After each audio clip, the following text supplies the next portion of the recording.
হরে কৃষ্ণ, জয় মা মনসা, ঈশ্বরী পদ্মার জয় হোক। আরেকটি ভিডিও। যাদের একদম পড়াশোনায় মন বসে না, খুব চঞ্চল, পড়াশোনায় মন বসে না, কিচ্ছু করতে হবে না। স্নান করাবে, ভালো জামা কাপড় পরাবে, আসন পেতে ঠাকুরের সামনে বসাবে, বসে গায়ত্রী মন্ত্র জপ করাবে ডেইলি 108 বার করে। দেখবে পড়াশোনায় কেমন মন বসে।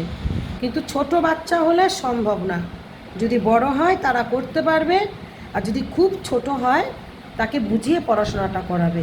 আর যারা বড়, যাদের বোধ বুদ্ধি আছে, যারা একদমই করতে পারছে না, মন বসছে না, বাইরে মন চঞ্চল হয়ে গেছে, তারা কি করবে? গায়ত্রী মন্ত্র 108 বার করে জপ করবে।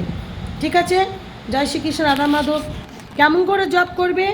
জপ 1 2 3 4 5 6 7 8 9 10। যদি তুমি কোনো দেবীর মন্ত্র জপ করো, এইখানে তোমার 10 আসবে, আবার এখান থেকে 1 শুরু হবে, এখানে 8 হবে।